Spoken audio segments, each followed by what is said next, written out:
Recently, two members of Congress resigned amid sexual misconduct allegations. The more prominent case involves former California gubernatorial candidate and U.S. Congressman Eric Swalwell. But this isn't about him. This is about the colleagues who heard rumors of his behavior for years and did nothing while women continued to be harmed. Inappropriate behavior among members of Congress isn't new or surprising, and as with every time these stories come out, people rush to defend, distance themselves from, or condemn the accused.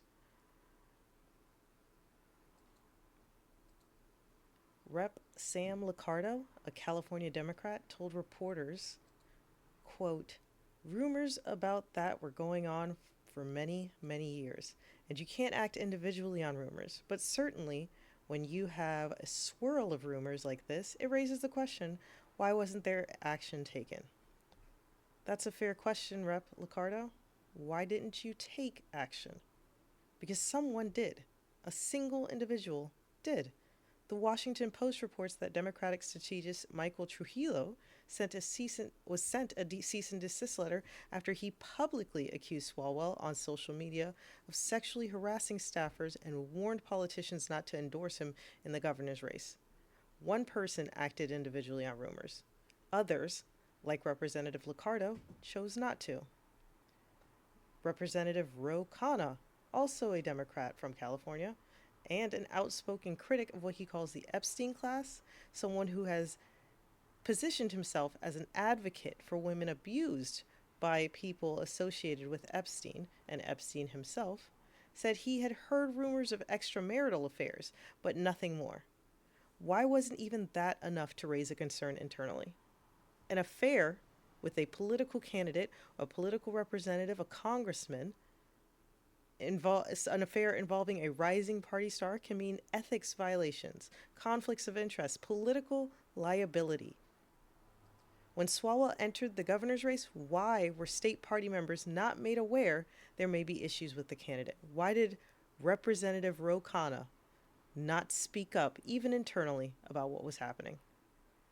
Current gubernatorial candidate Xavier Becerra was asked at a recent debate what he knew in response to his quotes regarding rumors around Swalwell's behavior. His response, quote, you hear rumors all the time about all sorts of things. Rumors are not facts. The Democratic caucus is not a place that adjudicates those things. It's law enforcement that does. If someone had come forward, we could then have investigations. With respect, Mr. Becerra, Congress has its own investigative process, one that can proceed quietly without public disclosure until misconduct is confirmed. That option existed, and it was not used, not by you, not by Representative Khanna, not by anyone who heard these rumors. Reps Liccardo, Khanna, and Becerra, along with others, chose silence. I won't speculate on why. What I will say is that their inaction deserves scrutiny. Women were harassed and abused while people with the power to raise concerns, held their tongues. We have to expect more from our elected officials, especially from the ones within our own respective parties, and we have to start asking why it is okay for rumors to exist as long as there's no actual proof. I'm Ashley Bennett. Please watch News Desk Now.